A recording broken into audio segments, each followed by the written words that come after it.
Oof, that just gets my blood pumping, huh? All right, everybody, welcome. Happy Saturday. You're in mid-weekend. Hope it's going good for you. Thank you so much for donating part of your time to hang out with me here in the portal. But I'm not alone. I brought the big branch himself of my personal family tree, Mr. Sheldon Thomas, with me. How you doing, Sheldon? Personal family tree. Nice. I like that kind of tree. Personal I'm doing good. Did I say family? Yes. Did I? No, I did a P. Whoops. That happens. That's what you get, folks. This is absolutely live and unrehearsed, so you get it raw. This is not practiced or non-scripted. It's absolutely as it comes off the cuff, and sometimes that's not a pretty thing, but what do you do? We're just here to have a good time and talk about the paranormal stuff that we all love, and I don't know, like to ponder. We've got the news coming up in just moments, but after that, we're going to get into the Discord question of the week, and then we're going to get into some coincidence kind of stuff. I find these really fascinating. Just to put it in a nutshell, a lot of people chalk coincidence up as just random events, just strange random events that happens. But I've in what I've read and what I've experienced, I think that there's a method to the madness. Like sometimes those are meant to bring you to some understanding or to point something out to you. So I thought we'd kind of dig into that, and it falls more into the strange phenomena kind of realm of the paranormal, but it's still very valid and very real.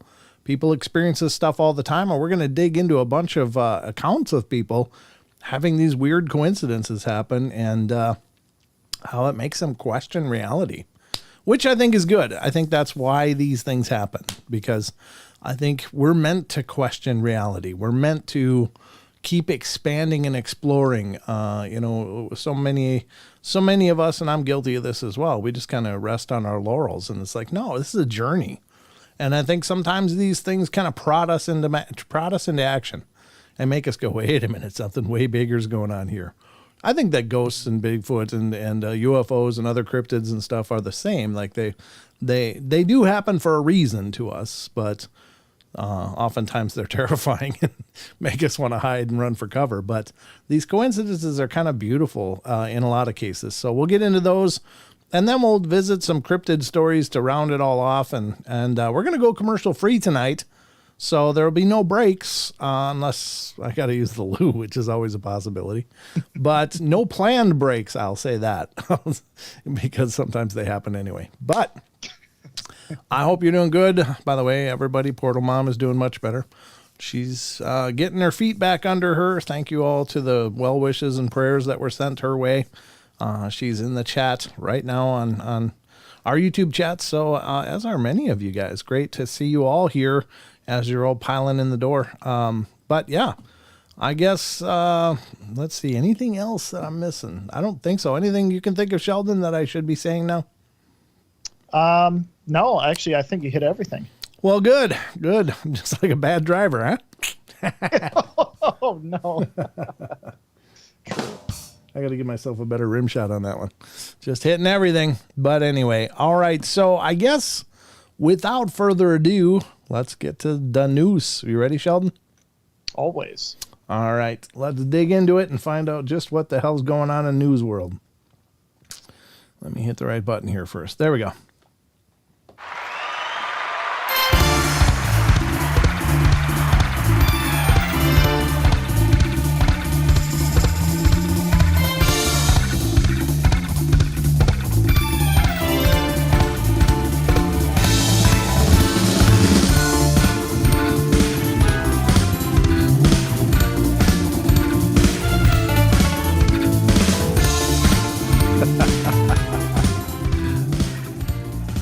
Rachel, you crack me up.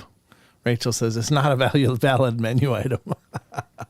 That's that weird voice that pops up every once in a while on the show for some random reason that I can't quite figure out, but it happens. It's somewhere on my computer. Something's telling me to knock it off, but I'm not doing anything when it happens. So it's really weird. Whatever the case. That happen even. What's I that? don't know what's going on with yours. I've never even had that happen on my computer, so I don't know what's going on with yours over there. Well, I'll tell you the difference. I've got about 14 things running here on my computer. I even beefed up my computer RAM to like 64 gigs just because of all the stuff I've got running and just to keep everything going. But yeah, I mean, there is a lot of things going on. So it could just be, I mean, I don't mean to chalk it up as paranormal, but it is weird. It just pops up at these random times. So not sure why, but is it intelligent or is it just a coincidence? Oh, see what I did there? Huh? That was good. Thank you. Thank you. I'm here all night. We are going to get into the news. So welcome to the Paranormal Portal news desk as we explore more of the strange and wonderful paranormal news and just news. There's a couple of news stories, but most of what we're going to be going through tonight is actually from the archives. Sorry if I smack my lips a lot. It's just I'm swallowing. I'm like, I get done swallowing. I'm like, oh.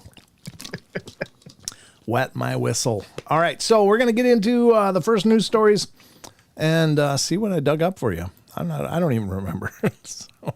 And I never pre-read these, and that's probably to my own detriment. But I figure, well, we're going to learn it together. This is like a fun experiment in knowledge, which is what a lot of the Paranormal Portal is. Or it's just it's inane bantering. I'm not sure. One of those two. But we're going to get the first stories, well, pretty much all the stories for the newscast from a site called unexplained-mysteries.com. And please, ladies and gentlemen, go support this site. Go check them out. It's just a crazy good site for this purpose especially. But if you just want to catch up on what's going on in the world, I mean, both in the weird and wonderful, the scientific, and more, it's just a one-stop shop for it all. So I love this site, unexplained-mysteries.com. Here's the first story tonight. Sheldon, are you ready?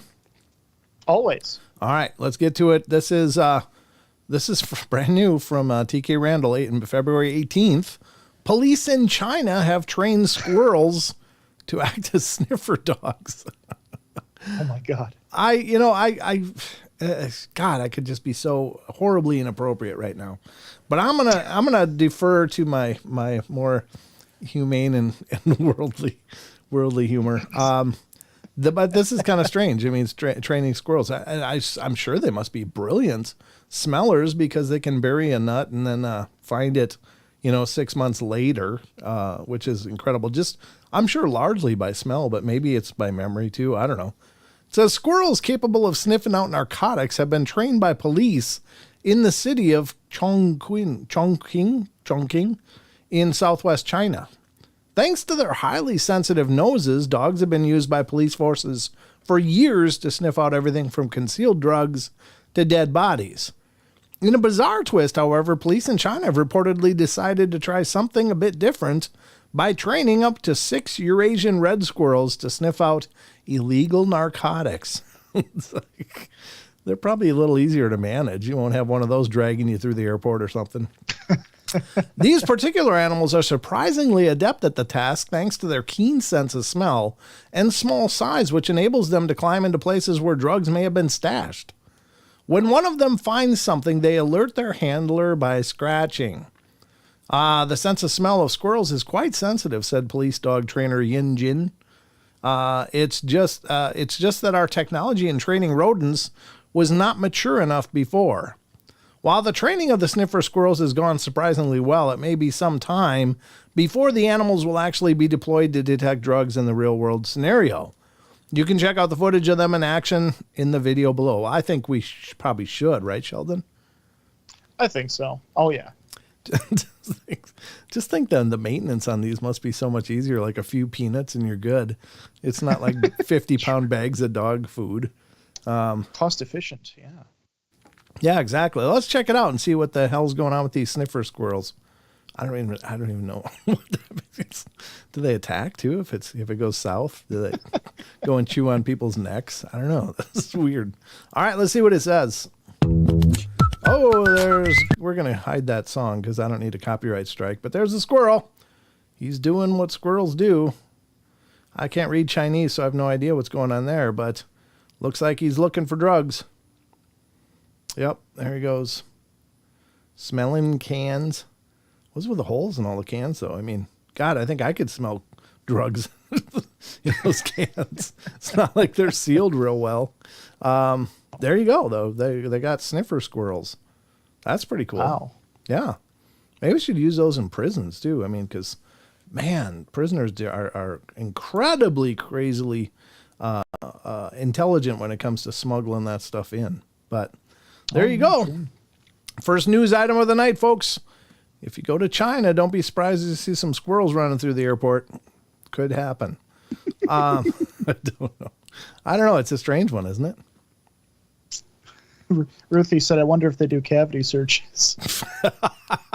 Those are not those kind of nuts. No, I need those. Thank you. I'm just being stupid.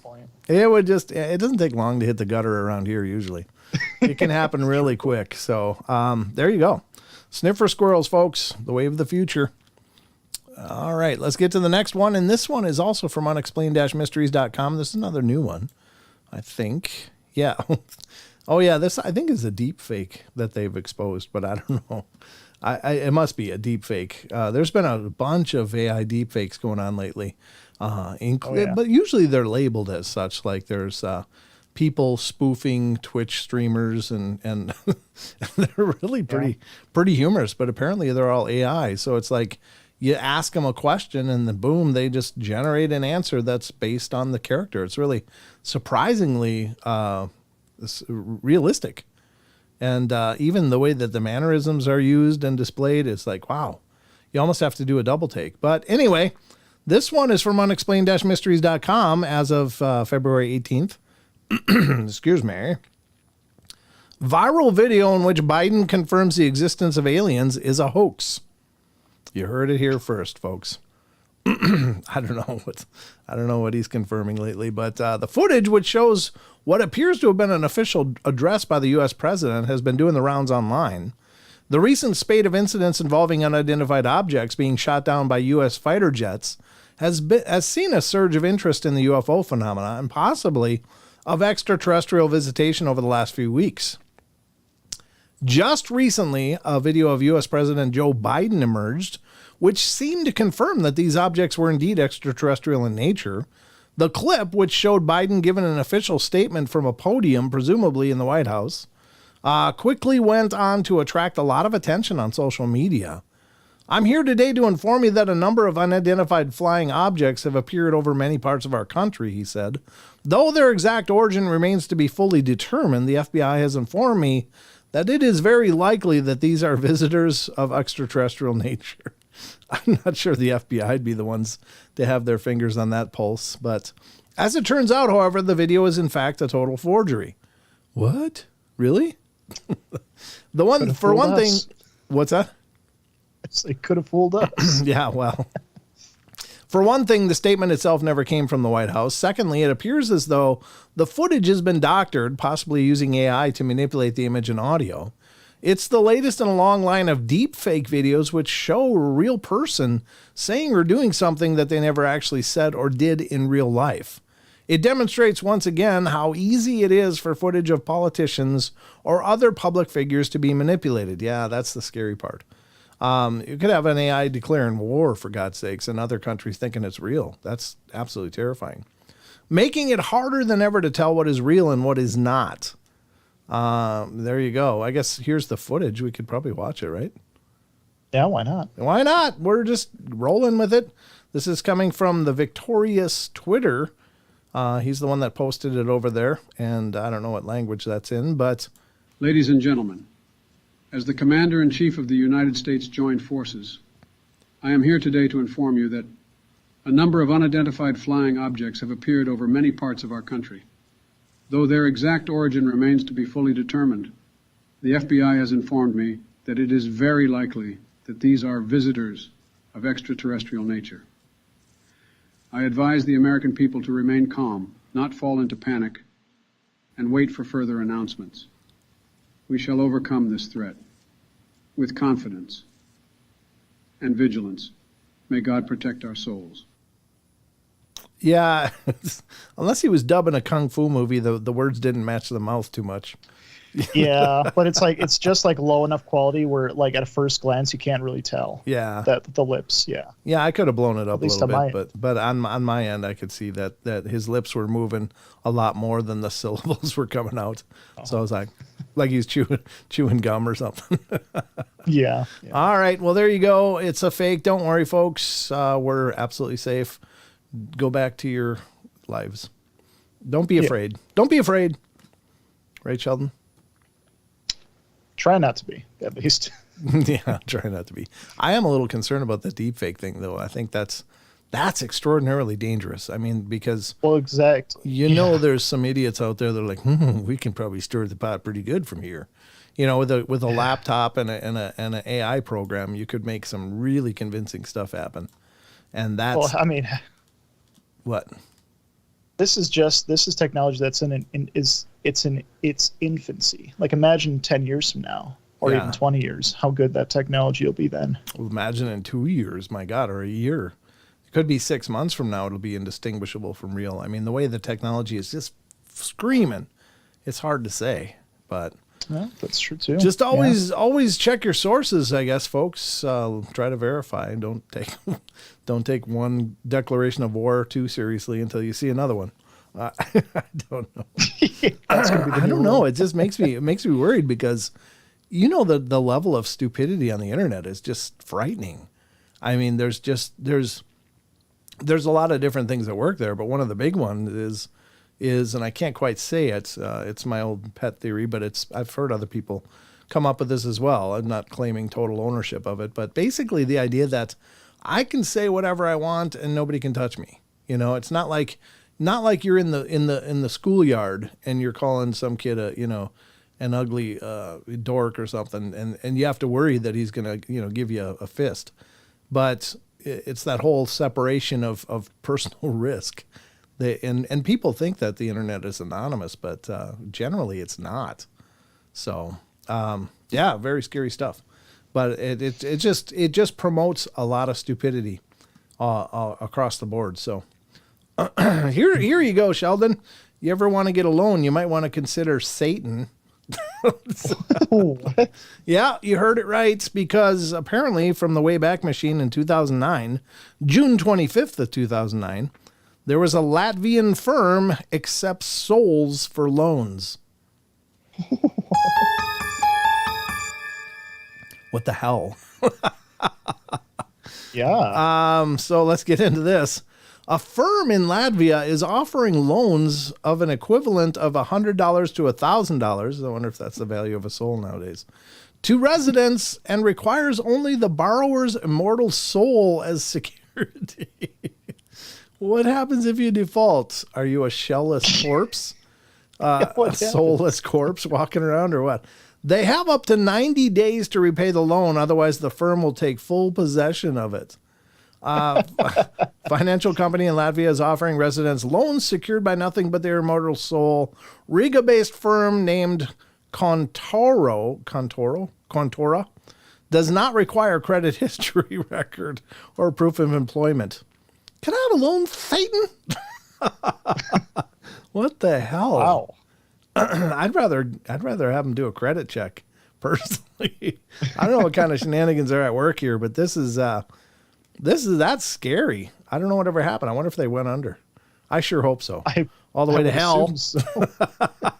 People start defaulting. What are they gonna do? Like, I don't know. They just get bigger and bigger. I don't know how that works, but if you get another soul, do you get larger? I'm not sure. It's like a Super Saiyan thing or something. I don't know. But weird. Very weird, folks. God, that's freaky. That is just freaky. So let's get to the next one. These are all quick because they're from the archives. There isn't a lot of meat on those bones, but they are interesting little quirks of information. And get to another one here. I pulled up all the weirdest ones I could find. This one's kind of interesting, and it is you can tell it's an old story because it's from 2009, but I don't even know if these things are still around. I think I found your old one, though, to be honest with you. And you'll know what I'm talking about in just a second, Sheldon. Okay. iPod saves girl from lightning strike, and this is from 2009, June 20th. You remember having an iPod? I do. Yep. Yep, I got it. It's here. Well, have fun with it. Found it in a box in the garage. I was like, oh, what the hell is this? Oh. I didn't even recognize it because it's been so long since I've seen one. But then I was like, oh, it's an iPod. A teenage girl sheltering beneath a tree was struck by lightning and saved by her iPod's headphone wires that diverted some of the current from the 300,000 volt strike away from her body and vital organs. A teenage girl who was struck by lightning may have been saved by her iPod. It emerged today. Sophie Frost and boyfriend Mason Billington, both 14, were sheltering beneath a tree in a storm. Didn't anybody tell them about trees and thunderstorms? When the 300 volt bolt hit her iPod, knocking them out, but since her headphones were hanging from her school uniform and not in her ears, the wires diverted some of the current away from her body, avoiding vital organs. Wow. Coincidence? Wow. I think not. There you go. There's another example of, was it just a coincidence? Or did that happen exactly as it needed to keep that girl alive, to fulfill the purpose of her life? We're going to get into more of that stuff later, but weird story, huh, Sheldon?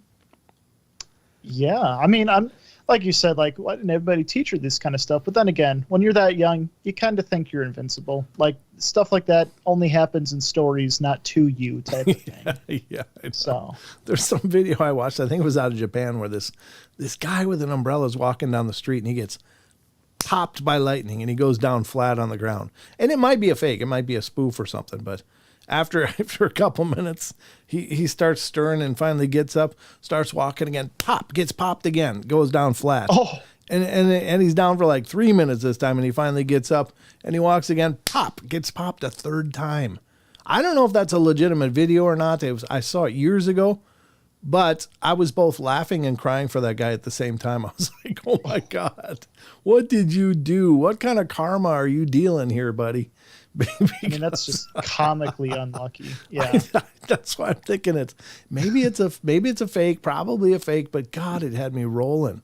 I was like, oh, but he kept getting up. So I was like, oh yeah, you go, I'm feeling good. He's okay. But God, that guy kept getting popped. And it was like, he just went down like a bag of flour, and he's even steamy. Like his clothes are steaming because he's in the rain. And it's like, oh my God. I don't know. Is it true or not? I don't know. If any of you may have seen it through the years. Yeah, I found. What?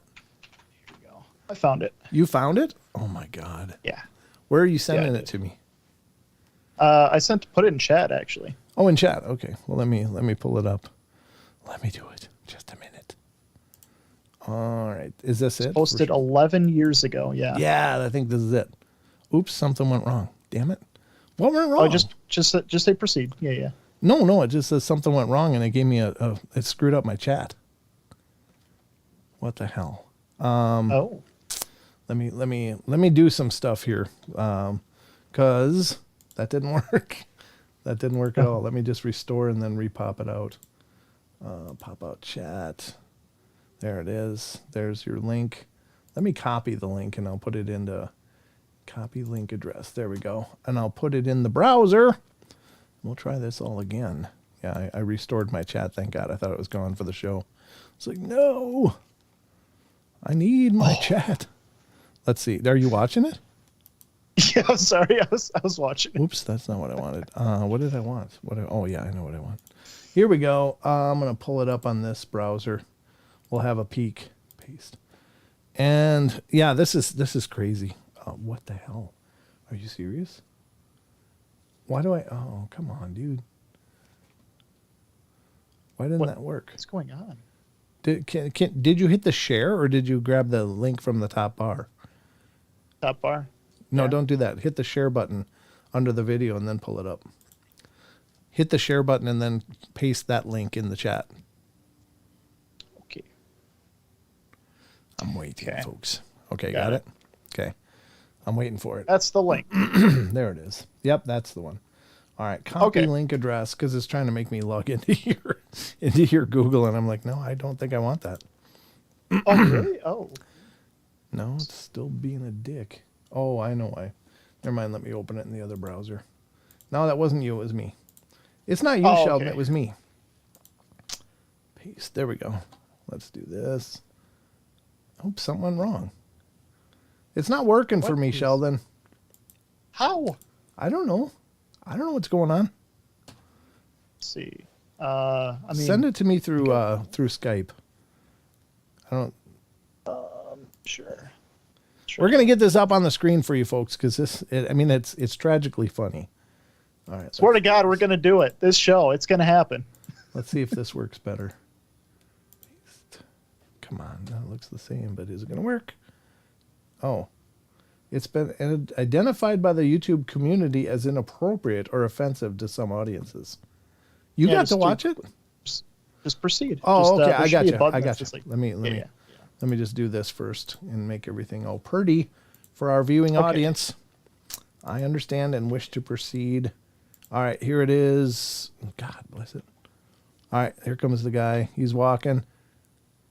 No, where is he? He's a little ahead. Yeah. It's by Live Leak. It's been out there for a long time.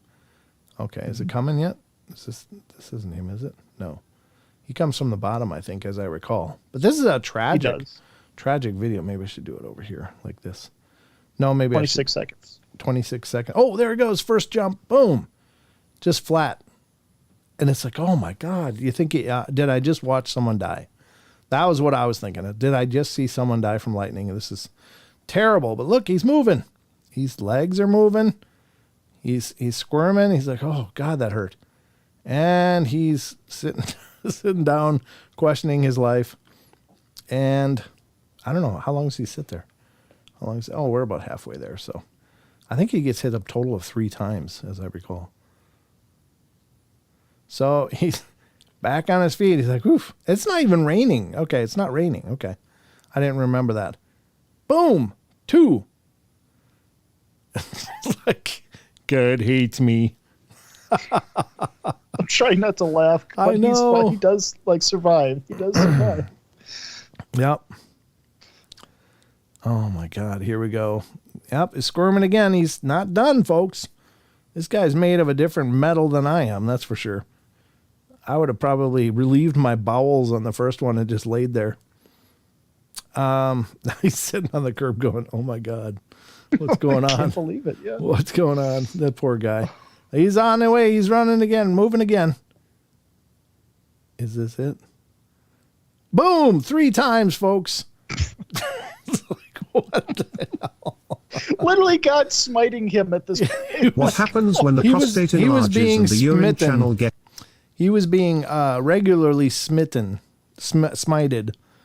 I don't know, smited, smitten, yeah. smited. I don't know how to say that correctly. But whatever it was, 3 times, folks.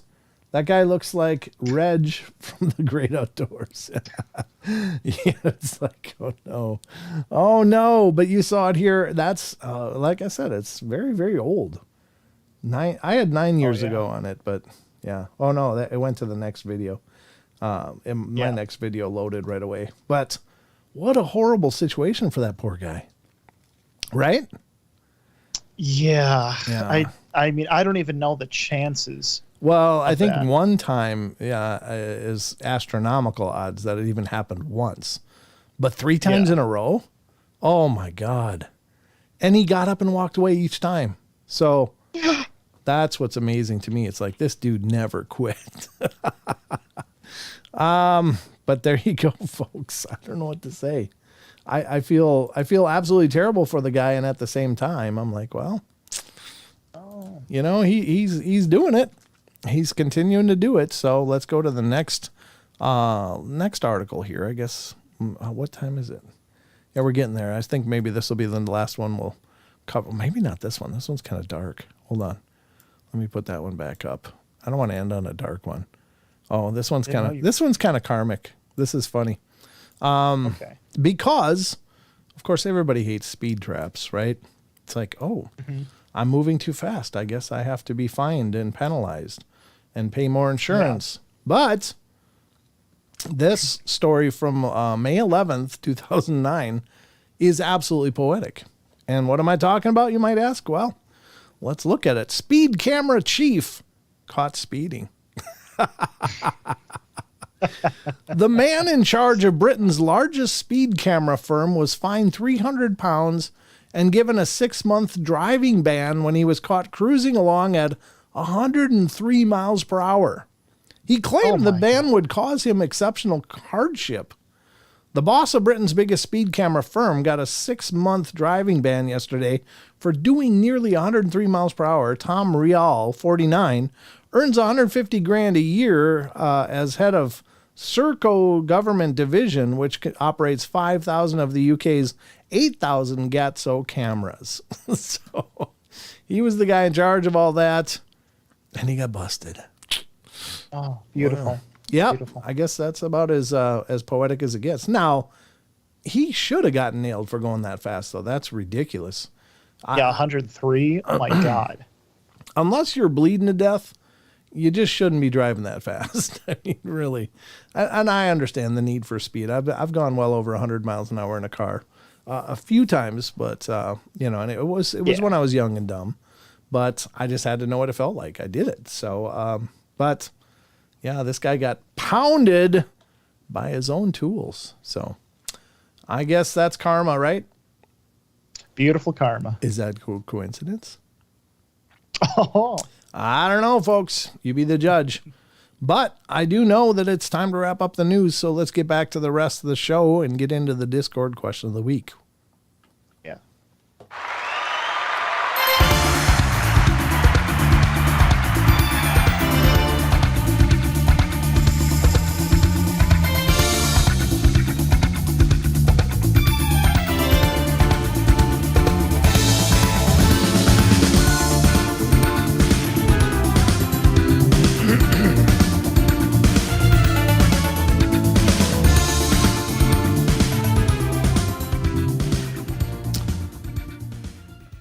So earlier today, I got a message, I think it was earlier today, from John Temperin in our chat. He's like, dude, I saw a TIE fighter on your screen. It was like, oh, that's so cool. And I was like, whether you know it or not, folks, this bar right below me here is called the lower third in production and live broadcasting and such. They're called lower thirds. You see them on news. You see them all over the place. But this one was made, as was Don's. And I have one for you, Sheldon, that I've never loaded up, but I have one. But you have one? I do, yeah. Sorry. It always gets on the back burner. But they were all made by Mr. Wes Germer of Sasquatch Chronicles. And you may not know it as well, but he also made that news intro that we just watched, intro and outro. So special thanks to Mr. Germer for making us look even better, or at least a little good. He's raising the production value of the show. And thank you, brother. Bless Wes. Wes. Taking care of us. All right. So next up, we're going to get to a segment that Sheldon and I kind of brainstormed together. And this is, we have a Discord community because Sheldon set it up. And it's a phenomenal conglomeration of people that have found their way over there from the show or being familiar with the show. And there's these great discussions going on about all things paranormal, and we're just having a lot of fun with it. But we decided, you know what? Let's try to tie that into the live show. So we came up with this concept called the question of the week.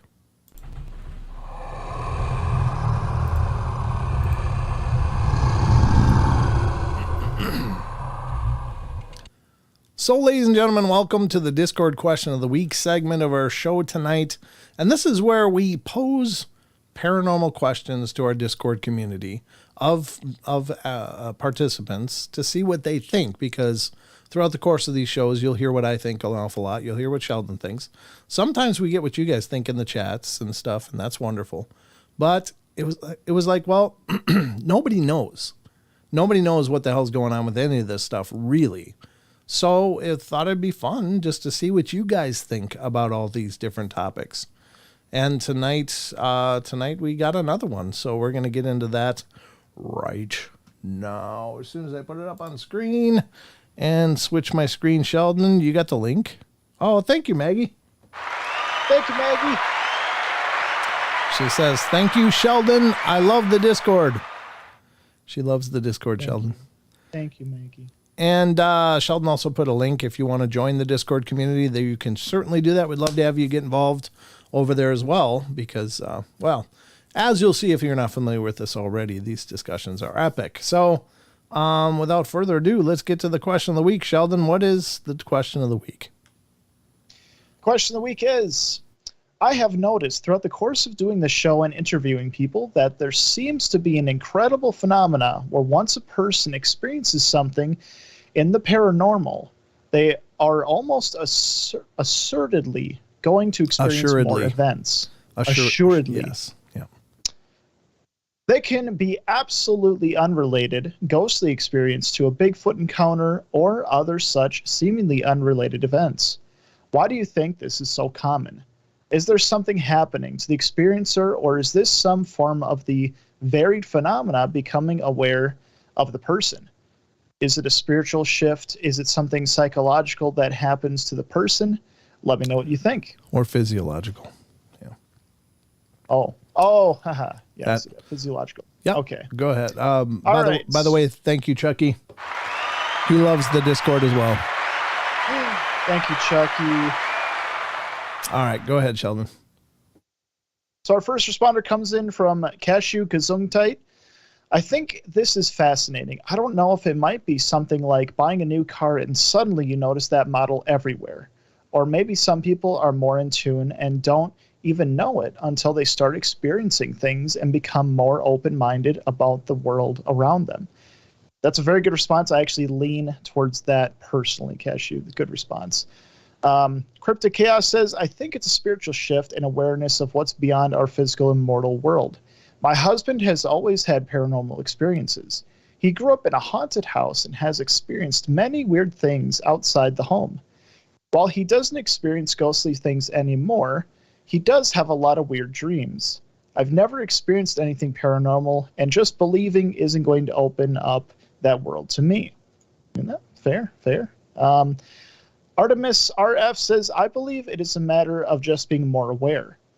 It's like when you've been attacked while walking down the street. There will never be a time after that when you're walking down the street and not be more aware of everything going on around you. You subconsciously paying more attention. When you experience the paranormal for the first time, it's typically a very, I'm never going to forget this moment. It might not actually be the first time it happened to you. It was just the first time you noticed. That's a very good point. Very well said. Chucky Danger says, I think this is more akin to a dormant sense that awakens from the first experience. Maybe it's the perception of entities associated with a higher dimension. Could even be the perception of different frequencies in the world, like tuning into a specific radio signals. Very good point, Chucky. Yeah, absolutely. Within says, I think that it may be due to a spiritual shift. It is my understanding that extraterrestrials from all over, as well as other energies, have been swarming the Earth due to some type of magnetic, vibrational, frequency shift amongst the life forms that dwell here. Apparently, there's a dimensional shift where more and more people are developing 3 strands of DNA. Everybody's natural psychic abilities are increasing, and the love frequency is revealing itself on a large, grand scale. I think that everyone is on a timetable to become more consciously aware, and many multidimensional beings are pleased that they can more easily and continuously connect with the human beings who are becoming more enhanced and expansive. Good point, yeah, could be. Rachel 101 says, I think there is a type of awareness phenomenon occurring. It could be a form of psychic gravity that is activated, which pulls in all forms of paranormal phenomena into that person's awareness. People on some level create their own reality. Reality is, of course, shared, but our individual perception and experiences sculpt the nuances of the reality we perceive. This possible form of psychic gravity only exists when the trigger of a paranormal activity occurs to the individual. Like a spark, we are forever changed, and the pull, the awareness, inevitably comes forward. Good point. Justin Here and There 66 says, I think that the cryptids are all tied to aliens in one way or another. Ghosts are mystery to aliens in that I believe that some aliens can no longer reincarnate, and some have never been able to reincarnate. So the fascination of something they have never seen and how to get something back they have lost. Cryptids, I believe, either answer to aliens or are controlled by them. So seeing one type of cryptid means you have a high probability of seeing more. Now, for me, I mean, I could see that it being a shift in you personally, but just that example of like, you know, whenever you buy a new car and you see it everywhere. I think that is definitely a part of it too. Could it be more grand than that? I think it's very possible. But I think I lean more towards that because you've noticed it and it's opened your mind and opened your expanses to it, you're noticing it way more and more and more. But could it be a vibrational shift as well? I think it could be. What do you think, Dad? I think these are all phenomenal responses because every one of you brought up really incredible points about this. Now, I wish I knew for sure, but it is crazy. And some people refer to it as the hitchhiker effect. And sometimes the hitchhiker effect is not so much about the first experiencer, but like when they go home, people around them start experiencing it like a pathogen. It's spreading. And so it makes me wonder, is there some kind of energetic shift that happens to the person? So this is kind of what I'm thinking. When it's the idea of the tuning forks. If you hit one, other forks of that same resonance will start to vibrate in a room. So what if when somebody experiences something for the first time, it's a transformative experience, but it affects their actual frequency, maybe through raised awareness, maybe physiological changes as a result of it, just maybe a more open pineal gland or something, or is it that these events bring an energy that becomes part of the people, which then can spread. And so it's like these people go back to their homes, to their places where they live, or where, if that's where it happened, whatever, but they are forever altered by that experience. Now, consciousness is energy and energy is frequency. So if their consciousness was raised by the experience or expanded by the experience, then I'm sure that changes a core resonance of that person. And so does that then spread to those around them that they're in regular contact with? And maybe that attributes what's going on with the hitchhiker effect. I don't think it's something that's happening to them in terms, again, getting back to my idea that, the only common denominator in somebody's experience is themselves. So if they have these experiences, then something must have changed within themselves to raise this awareness, and that awareness can spread just kind of like in a rudimentary way, the way a happy person can change the feeling in a room, or they can change how people perceive that moment or those moments, because there's someone there bringing so much love and energy and light, and they're just lifting everybody around them. And so maybe it works in the same manner for these esoteric and spiritual and otherworldly kinds of events, that they are transformed by it, and therefore will transform not only their own experience going forward, but potentially other people's experience just by being in contact with them. So it is an incredible idea and phenomena. It's just spitballing ideas. Again, every one of these responses was brilliant, and thank you, everybody, because we just don't know. We just don't know what's going on. Why is that happen? We don't know. But I think it does have to do something with frequency. And even Tesla said, if you want to understand the mysteries of the universe, think in terms of frequency and vibration, or something like that. I'm brutalizing that, I'm sure, because I'm terrible at paraphrase or attributing comment to somebody. But he said something to that effect, and Yeah. I think frequency is really the key for these events. Like we don't maybe always have them happen to us, that maybe we are able to suddenly perceive more, through some shift in consciousness or some moments, or whether we're in that some kind of theta state, like hypnosis, where suddenly we're more aware, and then boom, that just creates this impetus for this entire chain of events in their lives and maybe even for the people around them.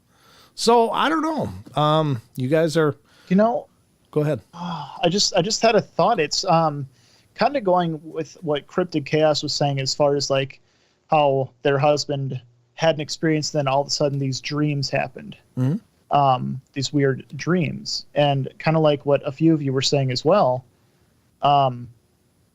It's kind of like this shift, kind of like the idea that, what was it? If you acknowledge a dark entity or a demon, that it's like magnetizing it to you type of thing. Like before it being a skeptic, you're not acknowledging these things are there. So it's like, it's like maybe spirits think it's a waste of time to even try.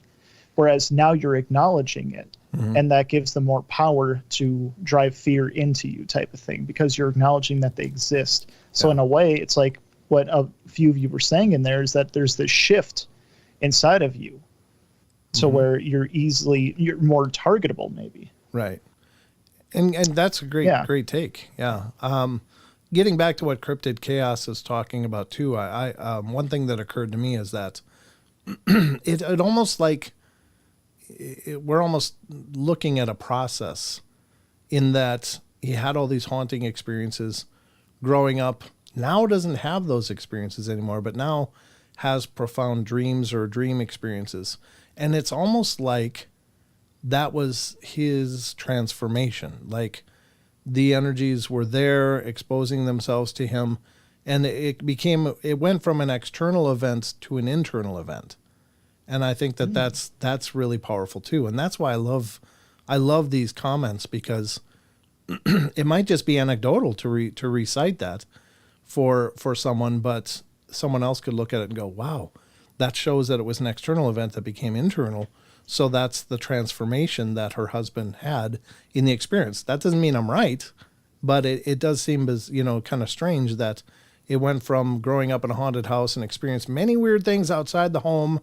While he doesn't experience ghostly things anymore, he does have a lot of weird dreams. So it's like whatever it was externally now is a part of him, not in a bad way, but just, I think, in a raised awareness. So I think that's very cool. I don't know if he's tormented by these dreams. If that's the case, then I'm sorry. And I retract what I'm saying, but just based on what it was shared, So I think these are great responses, and thank you all so much for contributing to the conversations, and keep watch. This is the Discord server here. Let me put it up on screen so you guys can see it. And this is the server right here. When you click that link that Sheldon put in the chat, this is where it'll bring you if you have Discord. And then the rest of this is the Discord server. Everything else you see here. Here's the conversation threads. You just click on them, and that'll bring you to each thread: general, Bigfoot, Dogman, ghosts, UFO, extraterrestrial encounters, cryptids, even music, which is really cool. I've been introduced to some great music in here, and strange phenomena like time slips and such. So Mandela effects, etc. So this is how you navigate. You just click, and then you can just click on the box on the bottom and start typing. And then when you're done, hit enter, or one of these other things. I always just hit enter. So very cool. We hope to get more of you guys in here to contribute to these discussions, but thank you to everybody that did contribute. You guys are amazing and awesome, and just brilliant takes on these. Excellent ideas and thoughts, and I think you're all right. You're all equally right in this. I didn't read anything. I was like, well, I mean, everything you guys said was like, wow, that's really a cool take. So thank you guys for that. And this has been the Discord questions of the week.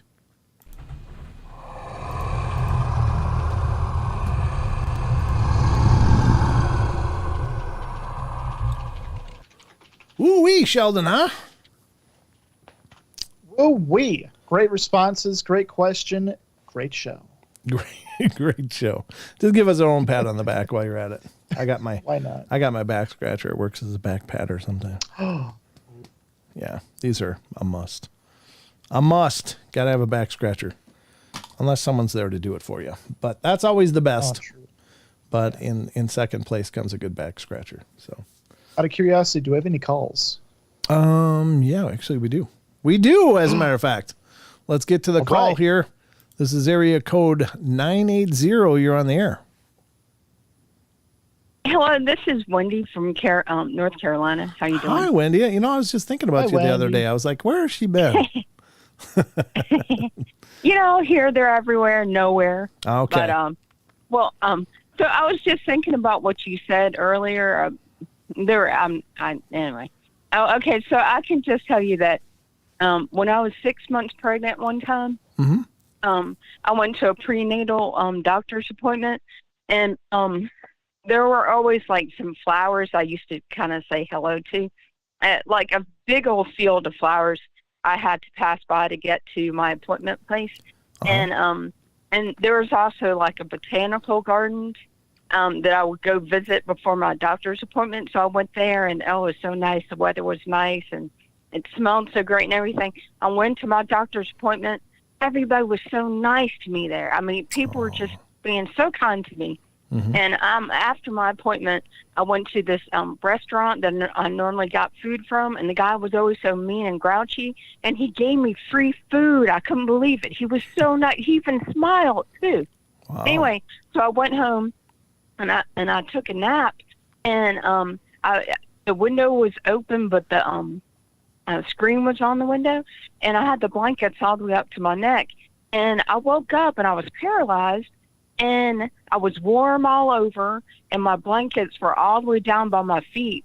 And I heard this buzzing sound, and I saw, with the Wright brothers airplane, Yeah. That original airplane. Okay, well, I saw something that looked like that. It was on top of a couple of pillows that were folded up down by my feet, and it lifted up, and it kind of turned on its side, like how one of those airplanes would turn on its side, Sure. like it's anyway. And it was buzzing, and it was like translucent, and it was like a mauve kind of color, and it buzzed past my legs and past my stomach, and it dipped down and then went out the window. And I was like, oh my goodness, that was crazy. And so ever since that happened, I started seeing more like nature spirits, and people were nicer to me everywhere I went. I started, lots of things have happened where I feel like really blissful and gleeful. But that really began. I mean, I noticed, and then after that happened, then I started seeing more, like I said, more nature spirits, and I guess you would call them like little twinkly lights and stuff like that. And I also noticed like, okay, I'm totally telling the truth. This may sound crazy, but like extraterrestrial or somebody who's messing with me in my sleep, more extraterrestrial activity. Okay. And there was one night when I felt something inserted in. Some guy asked me if, I don't know, it was like, I'm not even going to go into that, but I noticed that ever since that happened that day, people have been so much nicer to me, and it does seem like it's drawn in like other like supernatural / paranormal kind of stuff. Sure. I mean, it's always occurred, but I know that when you said that you may draw in more things, Sure. that particular event when I was pregnant seemed like that really drew in a lot more stuff too. Yeah, That's all. I think there's a reason that the woods, woods and forest and natural places are so good for us, and I think it just resets us in a lot of ways, because it's kind of a grounding, if you will. But I think that you praising the flowers, even as as maybe many might dismiss that, I think that's incredibly profound, because there is an intelligence, there is an awareness in nature that I think we overlook. And I think that those things are aware of us, and their presence in our world is not just to build oxygen. Like, they are a part of the living flora and fauna of our planet. And, to give them a regard. I mean, that's very, very First Nation or Native American shamanistic kind of approach, or witchcraft, or, any number of esoteric practices. revere nature and honor it, not as a deity, but as, as part of the world of life that we live in. And I think that that's incredibly powerful. And you doing that, I'm sure, raised your resonance. Maybe you reset in a lot of ways, and you were spreading that everywhere you went from then on, Possibly. I couldn't tell you. Well, I do remember there was a time, like my sisters and I, we had to rake the yard. Mm-hmm. My parents always made us do the yard. Well, my mom made us do the yard work, and we always had a large front and backyard. And I remember there was one time, like I used to tear apart roly-polies or, I guess sow bugs and torture ants and all kinds of creatures like that. Sure. And but I remember there was one particular time, there was like a sugar maple, like sapling that was growing out of a bunch of bushes.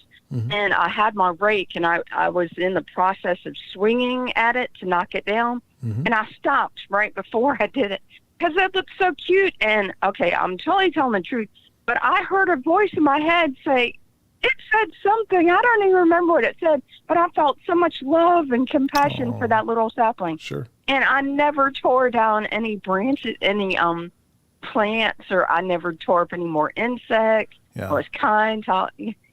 Yeah, I think I know that's it sounds silly. No, it's beautiful. I mean, and I don't know. I mean, that was profound. I mean, that changed my life in some kind of way. Yeah, absolutely. And well, I'll tell you that, even Mythbusters challenged that whole idea. Do plants have any kind of awareness? And they did the tests, where one person goes in, they're just really indifferent. Then another person goes in all loving and kind and being all gentle and loving to the plants. And then another person goes in at the end and brutalizes a plant, just takes a stick and beats the hell out of it, just destroys this plant.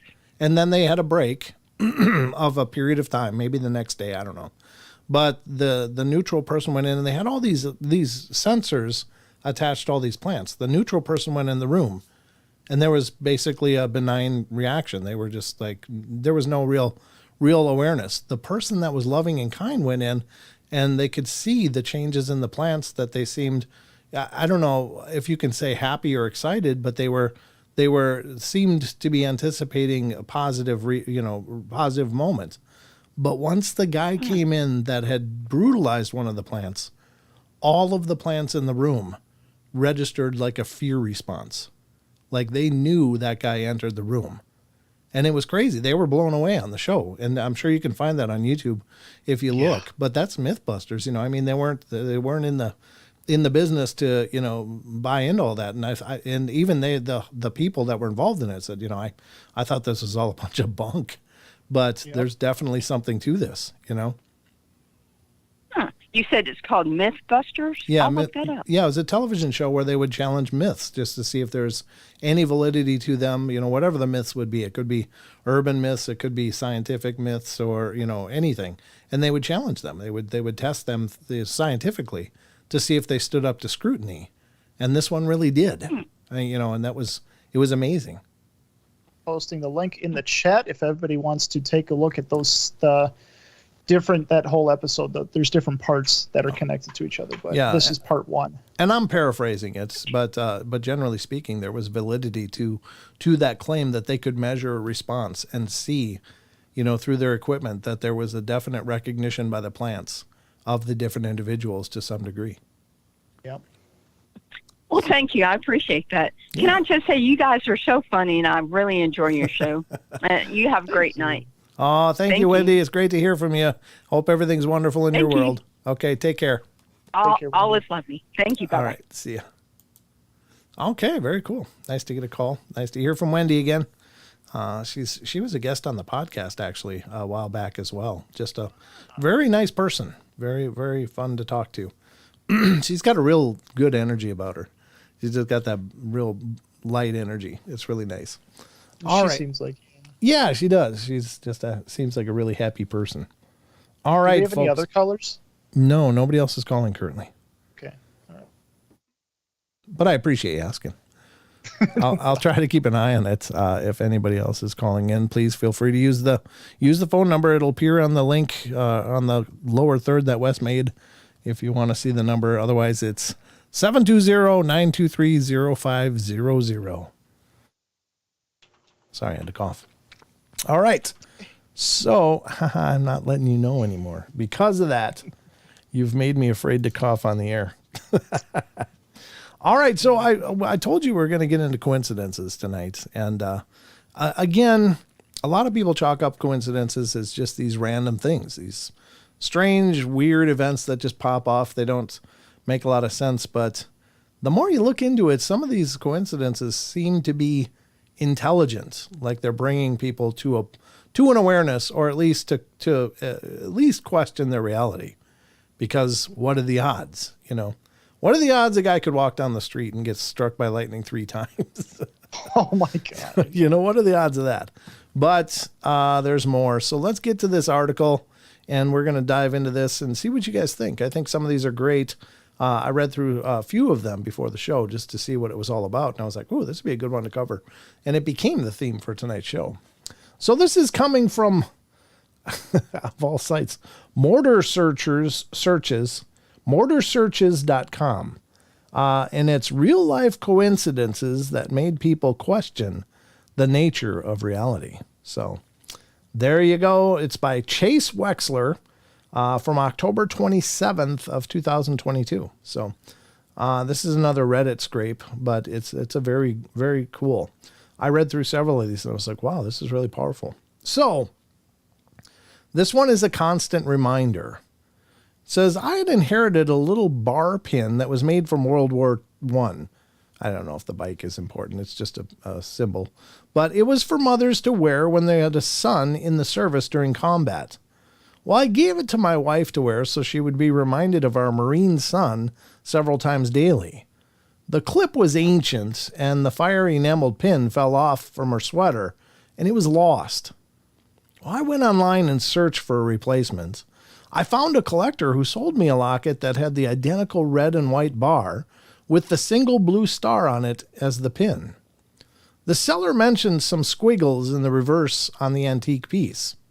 When it arrived, we looked at the squiggles under a magnifying glass, and they turned out to be some fancy initials, MMI, the same initials as our son's. So how's that? Is that a coincidence? Huh. Kind of cool, right?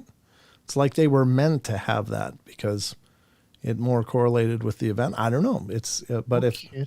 Yeah. So I love these. The next one is called A Divine Presence. After college, I moved to Chicago. One day I decided to take a surprise trip back home to South Carolina. There were many routes that I could have taken, but I decided on taking the scenic route through the mountains and back roads. I was about an hour from civilization in the middle of the Appalachians when my car broke down. It was December and extremely cold out.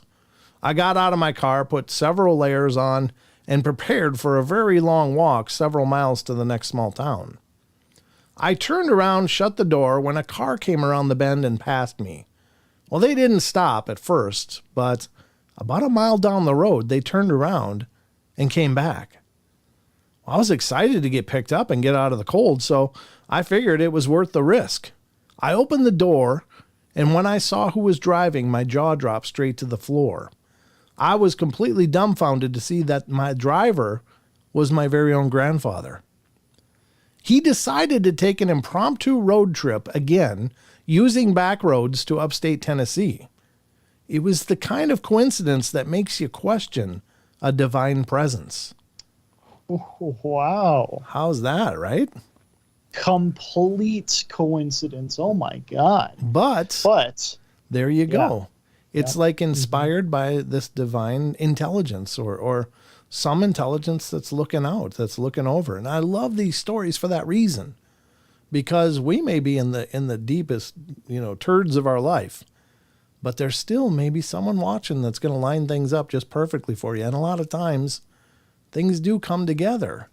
And it really, these kind of coincidences like this person just decided this was the road they were going to take, broke down in the Appalachians away from civilization, and was like, oh God, I got to walk. Now, I don't know, male or female. I guess my intuition is saying female was the driver. And so just put on a bunch of layers, getting ready for the long walk, and a car passed. And it went right past, no second thoughts. But then came back, and it was her own grandfather, who happened to just, on a whim, take a nature drive. Wow. I mean, that makes me think that it, because I don't think things like this are coincidence. I'm sure they can happen as coincidence, but I don't believe they happen like that as coincidence. Sure. That was probably meant to happen for some reason. Maybe something was going to happen. Maybe, I don't know. I mean, she said it was cold, so I don't know how far she had to go. Well, it was in December, and I don't know what the Tennessee Appalachians are like during the winter, but I know that Tennessee winters generally aren't really, really bad like our northern winters are. But I mean, you could still die of exposure, for no doubt, especially if you're on a road that's very rarely traveled and you're all alone out in the middle of nowhere. So, yeah, true. Wow, very powerful story. So again, is it a coincidence? You be the judge, but I don't think so. I think these are very profound events. So the next one is called A Message from Above. Said, I'd driven to a different city and got into my car. I flipped on the radio and there was silence. Well, I shrugged and was about to change the channel thinking it wasn't a valid station when all of a sudden I heard, Daniel, which is my name. So I jokingly, I said, yeah, yes? What I heard next made my blood run cold. The voice on the radio said, I am the Lord, your God, Daniel. You must follow my commandments. Well, there was a pause and I freaked out. And the voice came back and continued, and this is the part in the Bible. And I realized that the classic hits channel I had on previously was the religious channel in the city I was in. Oh my God. It's like his radio was talking to him.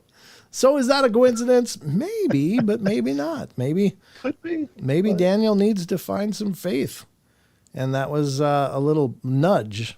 Maybe it is just a coincidence. Maybe that's just a random event that just lined up.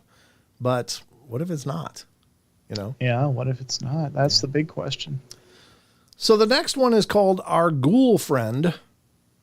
I was in college. I lived in a sorority house. Over the years, there was an ongoing joke throughout the sorority that the house had a ghost friend. One of our sisters would wake up in the mornings after drinking and tell us stories about how the ghost visited her during the night. She said she asked the ghost her name, and the ghost replied with what sounded like either Helen or Ellen. Some nights we would come home and find our sorority sister trashed and in the kitchen with her arm around the air talking to this Ellen ghost. Very odd thing that happened around the house was every odd thing that happened around the house was attributed to this ghost.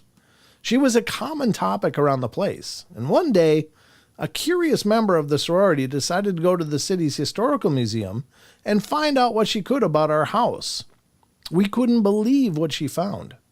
She came home with a package full of papers, pictures, and information about every previous resident that lived there.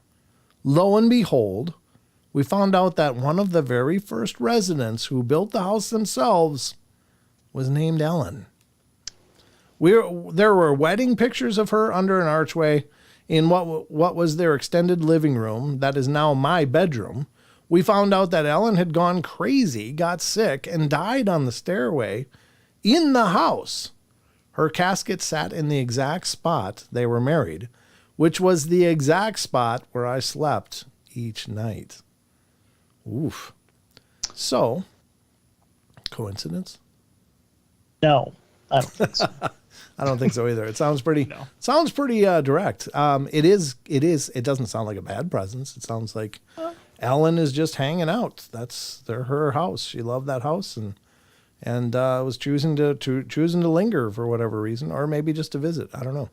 I'm not sure how it works after all this, but very interesting. Can't wait to find out. No, I'm kidding. Jeez. Sheldon, we'll talk after the show. All right. We don't all know each other is the next one. When I first meet someone and they find out I'm from Mexico, they almost always say, I know someone from Mexico. Maybe you know them. In my head, I think to myself, really? there are over 130 million people in the country and is really big with all kinds of different cities and states and everything. As all of these thoughts go through my mind, whenever they tell me the name of the person, it turns out I actually know them. Oh. I don't know if that's so much a coincidence. Just, well, maybe it certainly is coincidental that they would know the same people, but that's pretty unusual. Yeah. Interesting. We were old friends. This one's not as spooky, but it is kind of interesting. I had 2 roommates in college. They had gone to high school together.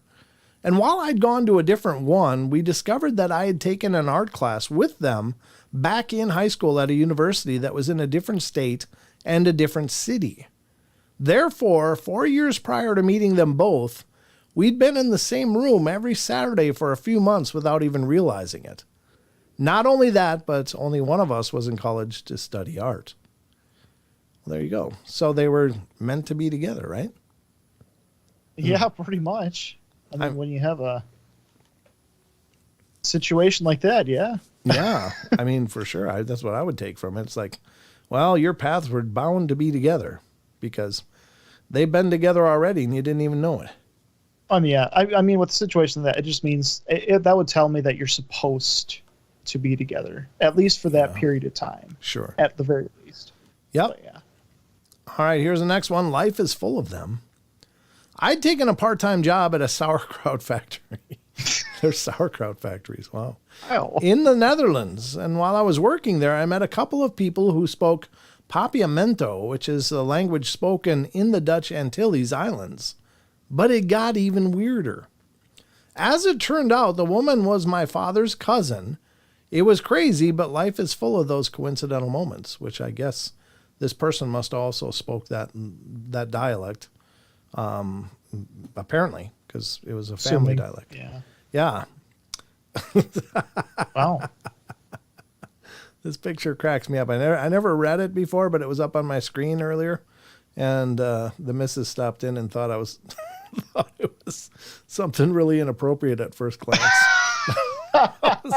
It's like, what's on your screen? I'm like, ice cream cone. She leans in and starts laughing.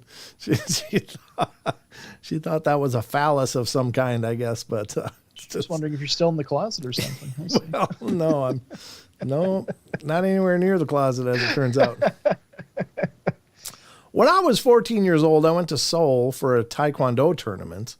We had some time to walk around the city, and at one point, this guy was working at a food stand, stuck out a long metal pole at us and started shouting, "Ice cream!" Seeing that we were tourists, he was offering us a free sample, but it freaked us out a little bit. Later that year, I bought a book from a secondhand book sale in Luxembourg, and that same guy was in it.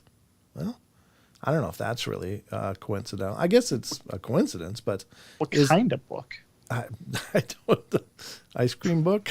I don't know. Yeah, was it? It's an ice cream, of course. I don't know. Ice cream around the world? I don't know. I'm going out on a limb. I see those videos of those people those ice cream vendors that have the poles and they hand out cones and then they flip them away and the person's holding on to just the cone. And it's almost tormenting. It's like, okay, God, just give him the damn cone. But this one guy I watched, it was hilarious. He was doing that, and every time he ended up with a cone, he'd just eat the cone. so the guy was dumping like 8 cones on this guy trying to be slick and do his little schmoozy thing. And the guy just kept chewing up the cones. It was great. It's like, well, maybe that's the answer. You just eat up their cones, and they'll be like, no more of that. Just take your damn ice cream. It's funny, though. It's all part of the fun. Parallel Lives is next. It said, my husband and I moved into a new house.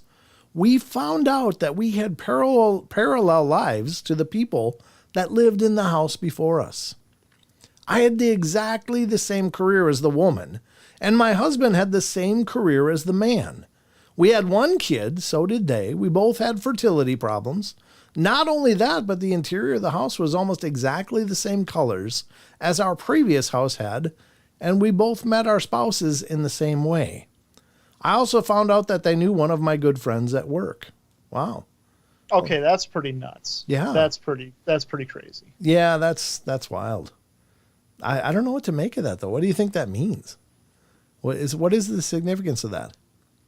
I mean, are these? There actually could be a few things. Well, I mean, what are you thinking? That's what I'm wondering. It's like, okay, so it's obviously beyond the realm of chance that all of these things lined up. But what does it mean? What is? I mean, some of these you can figure out. Well, it's just things happen for a reason because somebody was in danger or going to be in danger or some really cool experiences. But this one is like, well, they're like carbon copies of each other. But what does that mean? It's kind of like John saying they're like doppelgangers, but not as far as like look alike, but like life path type of thing. Right. Well, do you suppose? I mean, that's a lot of syllables altogether. It's not easy for me. But is life the great divine mind realizing itself?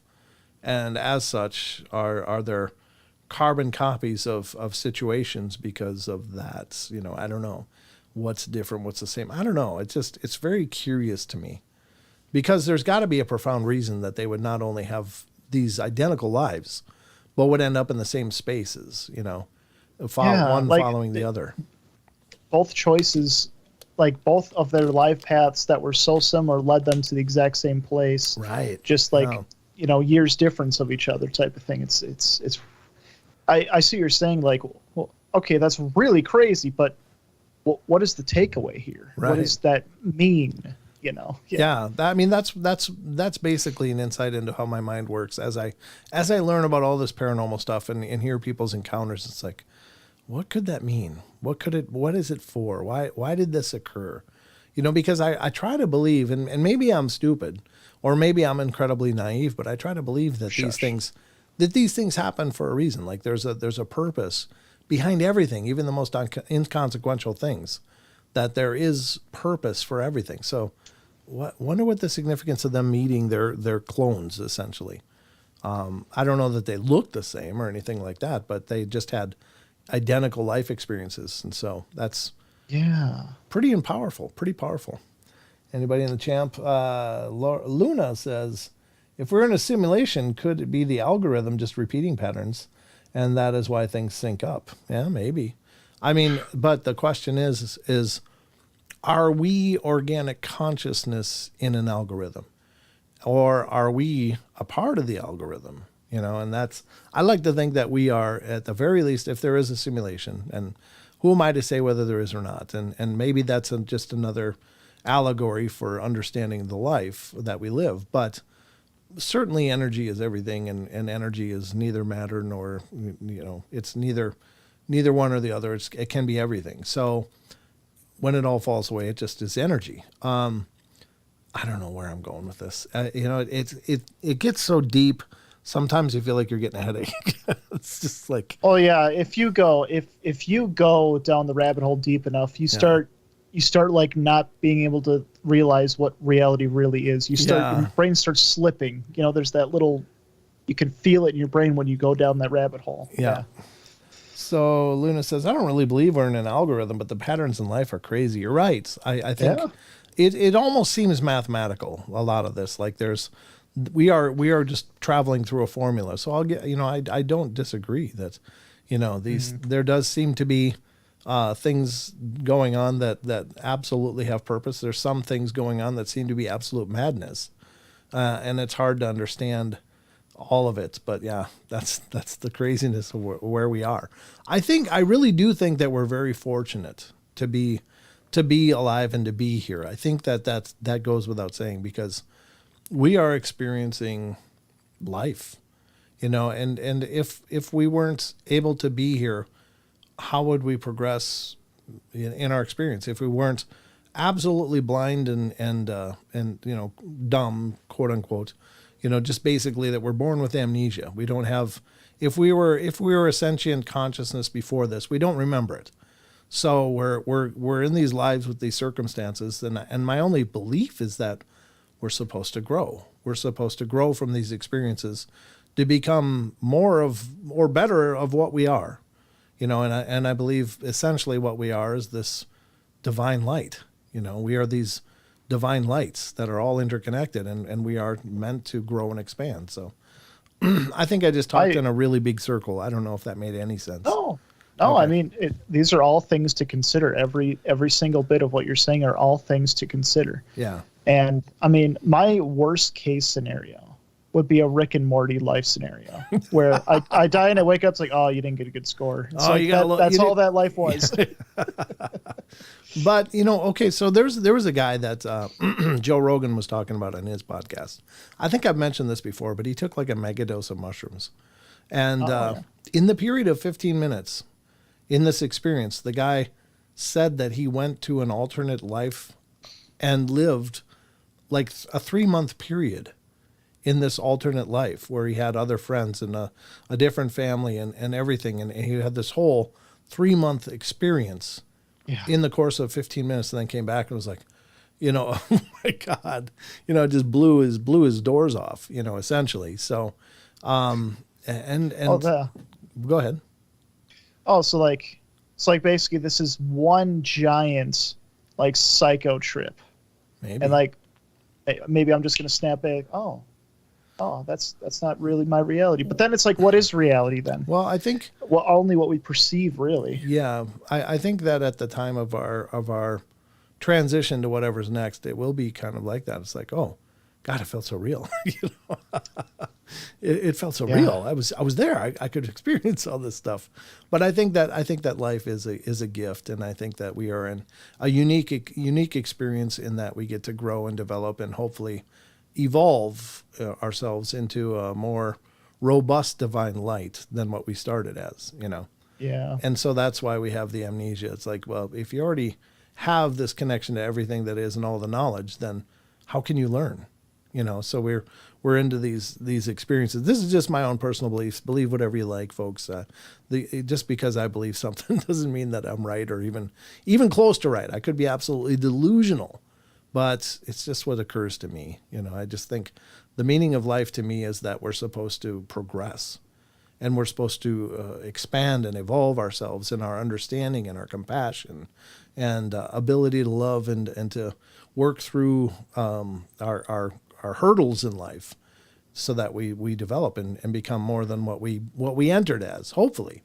I don't think everybody succeeds at that, but I think that's, generally that's the scope of the playground we're in, but I could be wrong. I mean, in a way, I was just processing what I was saying about my worst case scenario, but that even wouldn't be, because I still would have that whole life experience and all those trials and lessons in my head still, and all those things I could learn from. Sure. So even if it's as dumb as some arcade game that your perception is going through all these years, and then you just, I mean, that's still, you're learning, you're growing. Right. And I think that, I mean, I know you've talked about this too, but so I guess we believe at the very least that's it's all a place to learn and grow.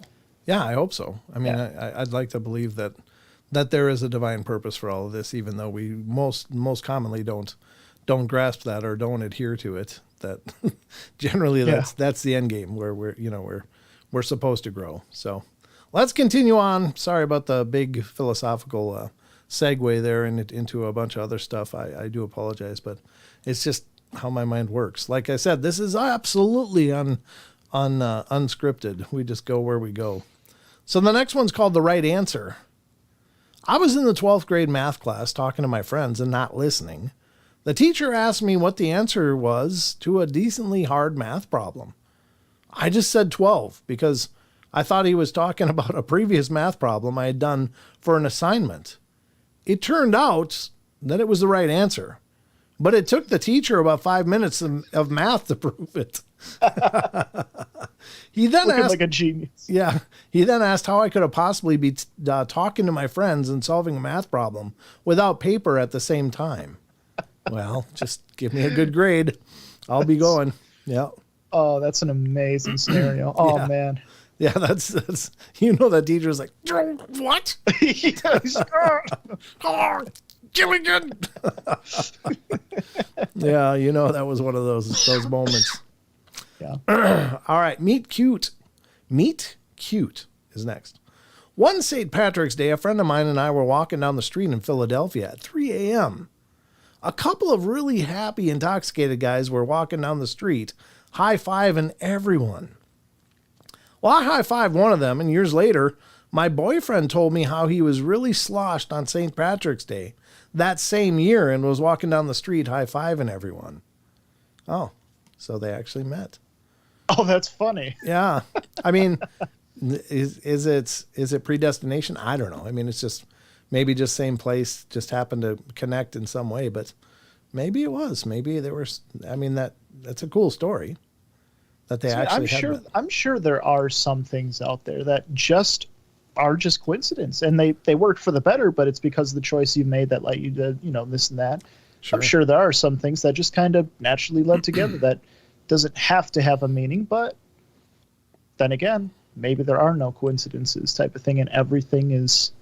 Well, that's kind of my take on it. That's kind of my take on it. Is there? I guess that was kind of in a nutshell why I decided to go down this rabbit hole. Is there coincidences? So yeah. I guess it all boils down to: do you feel like life is a journey? In that there are certain things that are supposed to happen, and perhaps through free will or whatever, we kind of maybe change that course a little bit, and then these phenomenal events happen that bring us back on course or bring us to the point where we're supposed to be. Is that maybe some of this? Like there's an intelligence to it, that it's not just random and then, oh, look, we got married and have kids and grandchildren and all this stuff. Just by a chance meeting. Well, maybe you were supposed to meet. Maybe you were supposed to experience the things you experience, and maybe it's hard to understand what that all means at the time, but for some people, I think it just wakes them up. It's like getting slapped. It's like, oh, wait, there's way more going on here. There has to be, because this stuff happened, and I can't explain it. And that's very much what I believe about the paranormal.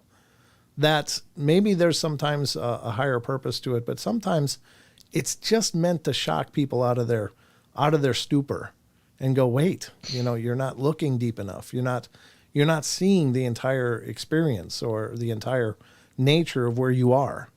And I think that's incredible, because I think at the bottom of it all, my passion for the paranormal is that. And it's something I've said since the time I started the show. It was my first like statement I made about the show to promote it. It's that the world is full of mystery. It's full of discovery. There's still magic and miracles all around us. We just got to remember how to see them. We got to remember to look for them. And that's what this stuff is to me. I mean, some of it's horrifying and terrible, but others of it, like this stuff, is mostly beautiful. And it shows... Yeah. I guess it shows the one takeaway is that I think it's good to think that we're not alone. Like there is these higher intelligences or intelligence, however you want to look at it, that's basically looking after us and making sure we get to where we're supposed to be, even when we lose the way ourselves. So that's kind of the whole takeaway for me. So next one is right place, right time. And then, yeah, I think we'll continue on this a little bit longer, because I like these discussions. Yeah. Okay, so this is right place, right time. 1 year during the off season, my girlfriend and I went on vacation to Miami Beach. We were headed back to the condo, but we missed our bus. We got on the next bus. On the bus, we saw my stepbrother and his wife, who lived in Maryland, and we had no idea they were even on vacation. We just happened to be in the same city at the same time on the same bus. That's pretty cool. Oh, yeah. Yeah. Oh, yeah. Not coincidence. No. Right. So they were supposed to miss that bus so they would connect, right? Yeah. Yeah, I think so. I think so, too. And I think, again, how can you look at life the same way after something like that? It's like, well, I mean, what are the odds we'd miss our bus and then on the next bus we're, family members? And, maybe they hate each other. Maybe it was a bad thing. Oh, yeah. It's like, that jerk's here. Whatever. My whole vacation's wrecked. Let's go home. There's so many people that'll take a crazy, like, step by step, that crazy of a scenario, and they'll just hand wave it, be like, just coincidence. Like, God, I mean, technically, yes, it could be, technically. Mm-hmm. But when you really break it down step by step on the events that had to happen for this to happen, it's like, I don't know. I just can't see it as just a coincidence. No, I don't think you should either. I think that, and imagine the two takeaways. You could look at it as just, well, that's weird, that happened. Or you can think, wow, what's happening? You know? Yeah. Which one is the more incredible journey, just to think, well, everything got screwed up and that happened, or wow, that happened, and what does that mean, and you know, what is the bigger picture of it? So I think it's good to look at it that way. Bigfoot, Michigan thank Rob. you, Bigfoot, Michigan Rob. Spreading the love. Thank you, brother. Appreciate it. Guys, check out Bigfoot, Michigan Rob. He's one of the biggest hustlers out there, man. That guy's always hustling and working on his shows. He's doing a great job. So go check out what Bigfoot, Michigan Rob is doing on his channel. Rob's a good guy.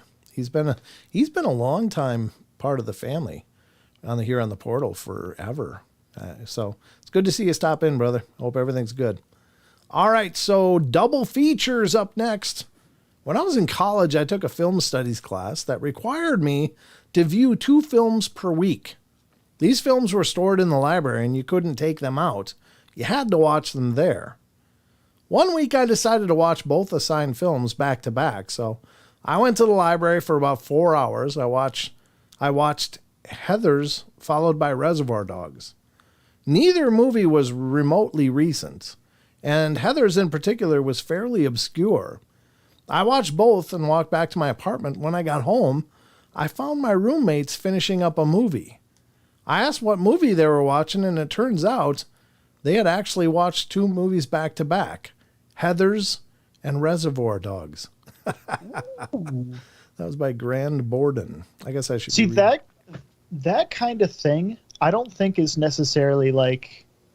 I don't think it's a coincidence thing, but I also don't think it's like a life story journey lesson thing. That could be just like that.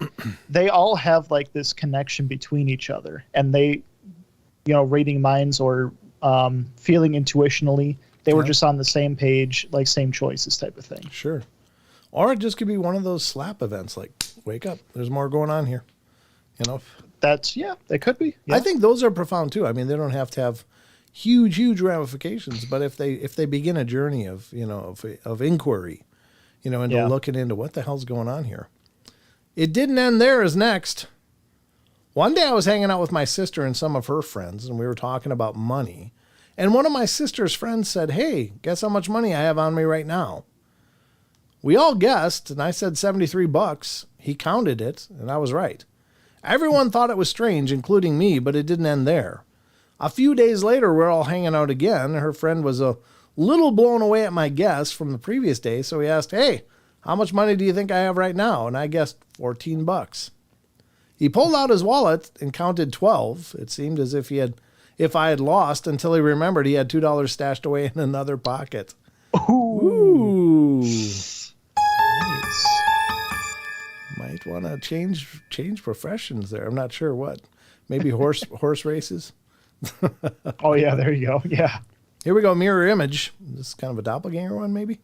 When we were in middle school, my twin sister and I got it sent to different outdoor schools.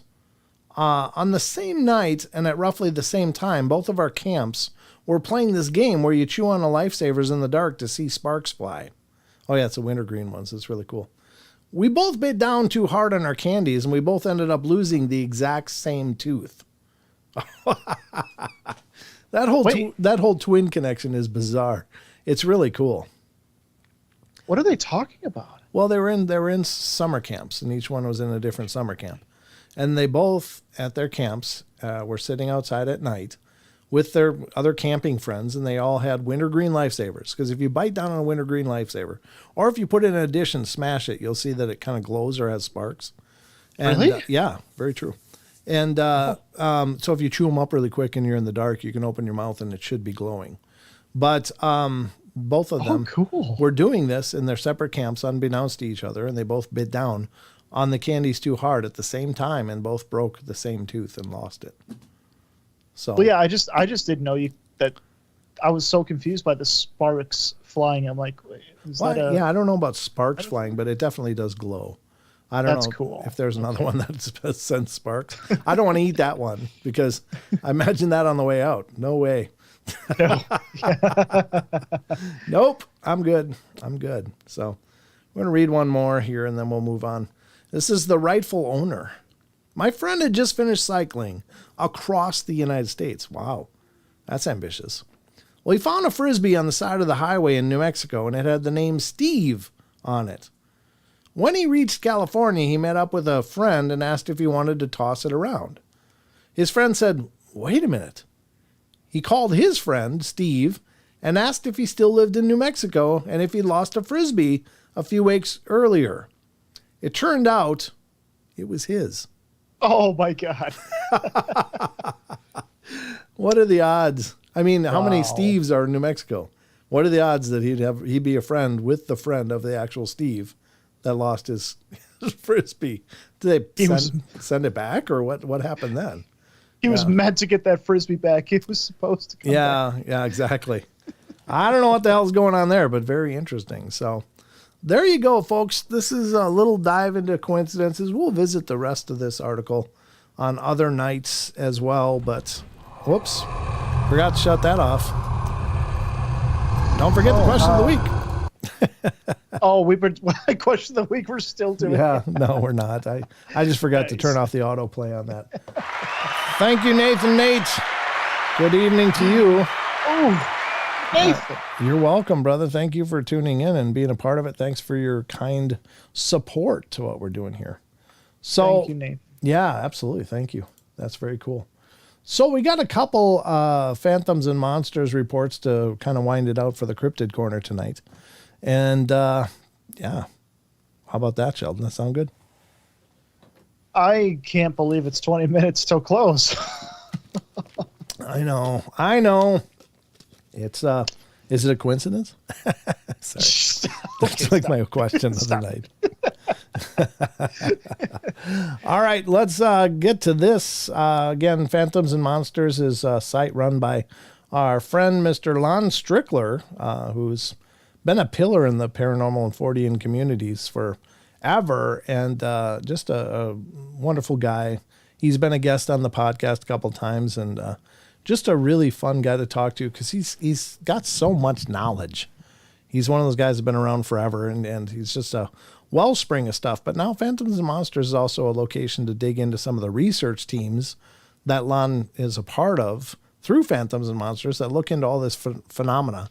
Dogman phenomena, Bigfoots, the Mothman phenomena around the Great Lakes region, and so much more. So there's lots to unpack there. There's lots of encounter stories, which we're going to dive into 2 of them tonight. And then you can check out all of Lon's books that he's published on the subjects. It's really fantastic. And as well as his podcast, which is Phantoms and Monsters Podcast. So definitely check out phantomsandmonsters.com, folks. It's a great site. I remember when I started doing this show, and I'd be digging around for stuff, and I'd find Phantoms and Monsters stuff. And it's like, wow, that's really cool. And now, to know some of these people that I'd been, reading their stuff for years and years is just really fun. So the article we're going to read tonight, right off the bat here, is Scary Hike While Being Followed for Days on Virginia's Appalachian Trail. I don't know how long this is going to take, but we're going to read it all the way through. If we go to overtime, just buckle up, folks. I'm leaning forward here a little bit. All right, so I'm not sure. It could be short, too. A young couple is on the Appalachian Trail in southern Virginia when they become aware of someone or something following them. The next few days are a harrowing experience. I received the following account recently. Back in 2018, my girlfriend and I decided to hike the Appalachian Trail in Virginia. We had hiked other parts of the Appalachian Trail north of Virginia, but had never gone this far south. The section we took ran through George Washington, and Jefferson National Forest from Roanoke County to Giles County, I'm not sure. It's one of the more remote parts of the trail, which is exactly what we were looking for. Well, we gathered our gear and made our way to the Virginia Creeper Trail to begin our journey, and it was early October, and the air was crisp and cool. Perfect hiking weather with beautiful scenery. The majority of the trip was pretty uneventful, just your typical hike, but our last couple of nights is where things got strange. On this portion of the trail, you're supposed to camp on the trail or at a designated shelter, and we really didn't want to run into other people and didn't want anyone coming up on us in the middle of the night, so we decided to ignore those suggestions and find our own little spot off the trail. After a little searching around, we found a spot a little ways off the trail in the middle of a small clearing. We set up camp, cooked some food, talked for a while, and then snuggled up and went to sleep for the night. Well, somewhere around 2 a.m., I was awakened by my girlfriend, shaking me awake and telling me, "Get your gun. Someone is outside walking around our tent." She told me that she woke up to what sounded like someone right outside the tent running a knife or something along the side while circling us. When hiking, I carry a .45 automatic. You never know exactly who or what you might run into when on a remote location. Well, I got the gun out of my pack, and we sat there silently, listening for any sounds. After a while, we heard snapping and crunching sounds or something, or someone walking in the woods behind our tent. I got the flashlight and silently made my way out of the tent. Well, our fire had gone out, so it was nearly pitch black. I told my girlfriend to stay put while I checked it out. I didn't flick the flashlight on right away. I waited to hear more noises, and after a few minutes, the sounds were bipedal. I turned on the flashlight and flooded the area with light. I thought I saw someone move behind a tree. I yelled out and told them to go away and that I was armed. I kept the light on the area with my gun drawn and slowly approached the area where I thought I saw the figure. Then, from my right, I hear what sounds like someone running away through the woods.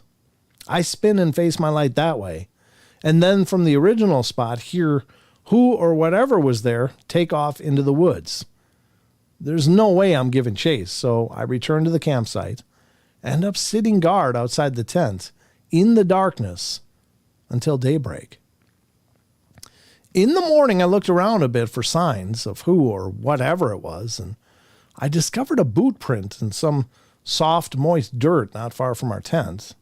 It wasn't mine, and it wasn't my girl's. Well, this freaked me out, as it confirmed that someone, perhaps more than one, was stalking around our tent. I kept it to myself because I didn't want to freak my girl out any more than she already was, and at this point, we were pretty deep in and still had 2 days left. When it came time to set up what the hell was it? 2 days left. When it came time to set up camp, I found a spot near a cliff where we could place the tent in a small overhang and prevent anyone from coming up behind us. The whole day up to this point, I had a feeling that we were being followed. I had no confirmation of this, as I hadn't seen or heard anyone else, but it was just a gut feeling.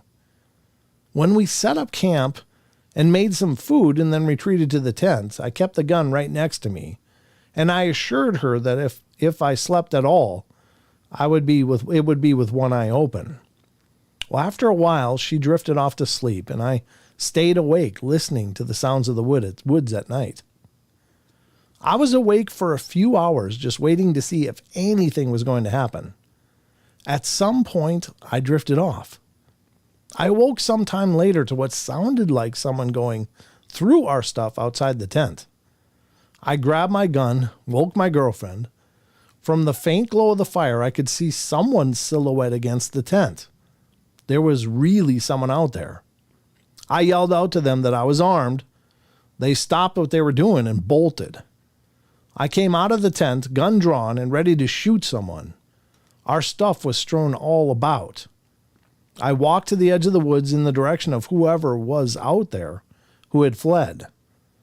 There was a creek nearby, and I walked to the edge where there was a small trail running alongside it. Down the creek, I could see a light. It looked like a lantern the way it flickered. Then I saw 3 more emerge from the other side of the woods. I told my girlfriend to start packing up whatever she could, and that we were leaving now. We packed up everything of value, left the tent and a few other items, and headed back onto the trail. In the middle of the night, I kept hearing people talking off into the woods and heard branches snap for quite some ways. I kept looking behind us every few seconds to make sure nobody was coming up to us. It was completely nerve-wracking. If something happened, we were still a long way from anywhere and quite literally on our own, since we hadn't seen another hiker the entire time we'd been out there. I really felt we were in serious danger. We had been walking for quite some time when I heard something in the woods behind us. As we rounded a corner, I turned around and saw someone step out onto the trail and just stand there, watching us. It was just as the sun was coming up and barely any light. I couldn't make any features out, just the silhouette. I stopped and looked at them for a second and asked them who they were and what they wanted. They just stood there silently, watching us, and then turned and walked back into the woods. We picked up the pace and kept going, looking back every so often. We didn't see them again, but my gut told me they were still there for quite a ways. We eventually reached the end of the trail and got to where we had parked my girlfriend's car, extremely exhausted. We made it out of the Virginia woods without becoming a victim of whoever was following us. Wow. Here's Lon's note. It says the section of the Appalachian Trail is well known for Bigfoot encounters and other unexplained incidents, including not deer. It's difficult to determine who or what was actually following them. Yeah, no doubt. That's crazy. Eliza. Wow. Thank you. Yes. Thank you, Eliza. Someone else did something up here. And Eliza is still a member. Good. Thank you. Thank you for continuing your membership, Eliza. I appreciate that. I think I gotta check the roster and update it. I'm not sure everybody's continued or not, but anyway, yeah, thank you so much. That means the world. It all means the world. Thank you so much. But a great story, huh, Sheldon? Before I forget, what is not deer? First off, I'm not sure, but I think that might be a reference to some people have reported these bipedal deer. They look like deer. They got antlers and everything, but they're running around bipedally. So it's a strange thing. I think that's what he's talking about, not deer. But I'm not absolutely certain. But whatever it was, something or some things were following these people. And that's got to be a horrible experience. It's just, again, ladies and gentlemen, trust your gut. If something feels wrong, it probably is. Yeah. Listen to those gut intuitions, because we have them for a reason. And I'm sure it's maybe some leftover sixth sense when we were on the menu for a lot of things, fighting for our survival back in a much younger world. But we still have that. And if they come up, if you get that bad feeling, God, listen to it. Don't tune it out. Don't ignore it. Yeah, absolutely. There's a reason you're getting it. Like, especially if it happens for no reason. Like if you're just walking in an area and all of a sudden you get that bad feeling, don't ignore it. There's got to be a reason for it. It's always, well, in my case, it's always been there's always a reason for it. It's not just happening for no reason. It's not a coincidence. Yeah. Well, I used to work in corrections, and I can't tell you how many times those gut feelings saved me or saved other staff members. There was one time when I was on patrol, and I had to stop into different living units. They're basically, the campus was all, they called it a campus, but it was all these living units split up by buildings, and basically the inmates or offenders were placed in individual buildings based on whatever their history was, because they either balanced it, or in some cases with some really, really foul personal crimes, they kept them in a separate unit all by themselves in much different circumstances. But one time, this one time was just powerful. I got into the habit, and I never really realized how much stress I was under all the time working there. Because I'd always told myself, anytime I'm in that facility, I'm going to act like someone's going to kill me. I always put that in my head. Someone is going to hurt me. Someone's trying to hurt me. And it kept me really alert and really watching. And you get to be really good at noticing patterns. And I walked into this building, and it was in the afternoon, evening time. And immediately, and it was nothing particular, nothing I can put my finger on, but as soon as I walked in there, I was like, oh no. And so the staff that was working in the building was absolutely unaware, just doing their thing. And I pulled them aside. I said, go check the doors, make sure they're locked, get other patrol over here. And we got to keep an eye on this place. Something's going on. And it was a female staff. And she's like, what do you mean? What's going on? I said, I don't know, but something's not right. Something's going to happen. And we got to be ready. And so I stayed there. I didn't patrol anywhere else. I called the command center and let them know that I thought something was going on. I told them I'm not leaving. I'm staying here. I'm posting. And I'm going to just sit here. Because I don't know. I didn't know what it was, but I knew it was going to be horrible. And so I stayed. And there was these groups. And they started to notice that I wasn't going anywhere. And I just stood against the wall with my arms folded and just looked at them and smiled and nodded and didn't let that change my demeanor. And they tried to do things like try to like look at me and laugh, like, make me feel stupid. But I was like, nope, I know something's going on. And so I stuck with it, and I stuck with it that whole shift. Other staff ended up coming, and we basically had it all tightened down. Well, it turns out the next day, it came out what was going on. There were several of the inmates that were planning an escape. They had several weapons stashed, and their plan was to take that female staff out, and then get her keys, and then make a dash for it, and try to get out. And so she could have been killed. But I trusted it. I just knew. That's an honest to God true story. But when you get those feelings, you can't ignore them. That's something's telling you, don't know, this is bad. And so yeah. I just thank God that I had that awareness that one time. Because I mean, God, if something had happened and had happened terribly for this woman, I would have felt terrible. I'd be carrying that in my conscience still to this day. But it just, boom, I cued into it and I trusted that. And I thank God. So anytime you get those bad feelings, trust them. Because something is cueing you off. Maybe it's psychic. Maybe it's something pattern-wise that isn't normal.